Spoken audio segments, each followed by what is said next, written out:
That's right, there wasn't even a single strand of hair in my room. So you're saying the culprit destroyed evidence? No. If I were the culprit, would I really need to clean my own room so thoroughly of hair? I mean, there's nothing unusual about my own hair being in my room, is there? You clean the room of hair to remove any trace of the fact that Miyazono had visited your room. Is that so hard to believe? If he wanted to remove any trace of her rather than her hair, he would have removed her corpse. A reasonable claim. But then, why wasn't there any hair? Because the culprit cleaned it, of course, to hide the fact that they had visited the room. Which means, yes, it's unthinkable that the culprit could be the owner of the room. Then he isn't the culprit. But it is acceptable to make such an important decision based solely on hair? No, there is further foundation on which we can say he is not the culprit. We're listening. Think back on the vicinity of the shower where the crime took place. Miyazono was first attacked in his room, and after that she fled into the shower. The culprit chased after her into the shower. There he stabbed and killed her. At that time, was the culprit able to enter the shower unhindered? What do you even mean? In order to enter the shower, the culprit had to exert considerable effort. Doing so, the culprit would have left behind clear evidence. Do you remember? I do remember.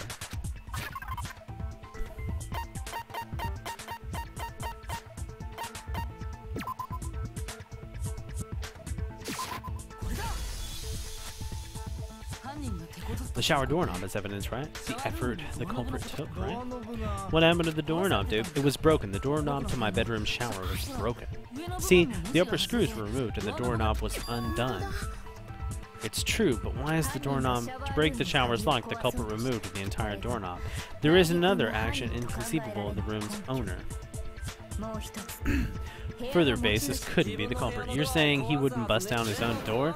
But if he had to break it down, he had to break it down. Hardly inconceivable.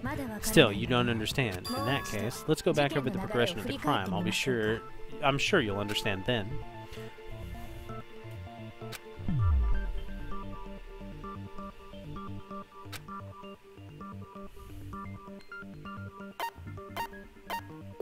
So we have the non-stop debate again.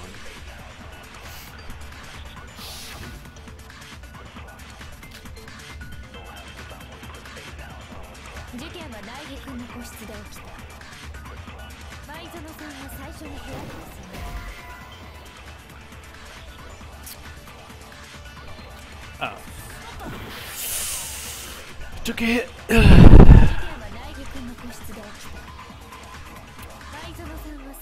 First attacked in the room, then fled into the shower. Chasing after her, the culprit entered the shower. Then the culprit broke the doorknob. No, I missed! It's a good thing I missed. Come to find out. Yay!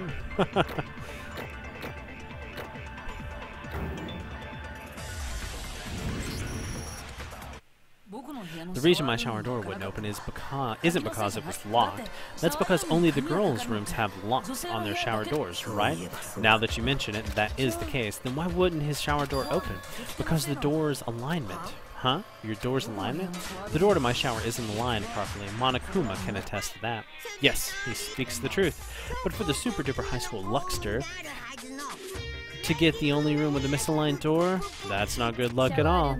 The shower door wouldn't open because it was misaligned, but the culprit mistook it for being locked. For that reason, the culprit broke the whole doorknob. Though, why would the culprit mistakenly think the door was locked? Every one of us should have known the boys' rooms doesn't have locks on their showers. The culprit made that mistake because they were unaware of an important fact about the scene. The killer assumed the shower door was locked because they didn't know the room wasn't supposed to have a lock, which means that they couldn't have known they were in his room. The culprit most likely didn't know that the crime scene was my room. What? The killer didn't know where the crime took place? Unprecedented. But he's right. What? Though, to be more precise, the culprit didn't know that Naegi and Miyazono had exchanged rooms. For that reason, the culprit mistook the room Maizono was in for her own bedroom, and so, believing the shower door to be locked, he destroyed the lock, unaware of the futility of his actions. In the end, there's no saying whether it was the culprit's use of force or the whims of fate, but in all the confusion, I doubt the culprit knew exactly why it opened either. Whatever the case, he has quite the roundabout methodology, trying to break a non-existent lock. There's no way I'd do something like that knowing why the door didn't open, right? I admit, you're probably right. Then the culprit is someone who didn't know about the room exchange? He doesn't fit the profile, and I've been saying as much from the start. Then who is the killer? Pardon me, but I'm laying down my king. What'll happen if I don't figure out who the killer is? Alright, then we'll just decide it by majority vote. You can just do that? Anyway, ain't this kind of bad? Someone's got to do something. True is truth, or it doesn't matter how insignificant it may seem. Is there anyone who has any sort of uncertainty? Ah, I have one. Oh, you? Why do you sound so disappointed? Hurry up and tell us. Yeah, so, I was thinking, how did the culprit get into his room in the first place? Indeed, the method the culprit used to enter the crime scene. Could Maizono have dropped her room key and then the culprit found it? I don't think she would drop it so conveniently. Then, did he pick the lock? No, the lock should be equipped with an anti-picking mechanism.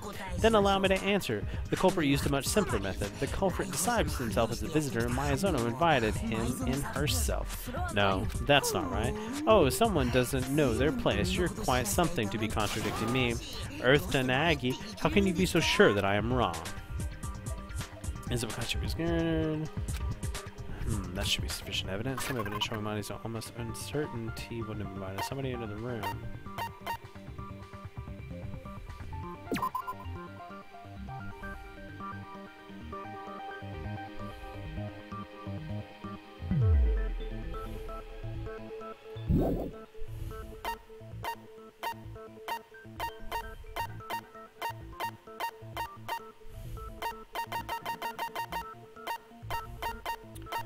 I want to say it's the room exchange. Let's see. Maizono was afraid, remember? That's why she asked to exchange rooms with me. You too, Maizono. Don't open the door for anyone, no matter what. Even if I'm sure it's you, I won't open the door. Otherwise, trading rooms would be a little pointless. I can't imagine she would open the door herself after saying that to me.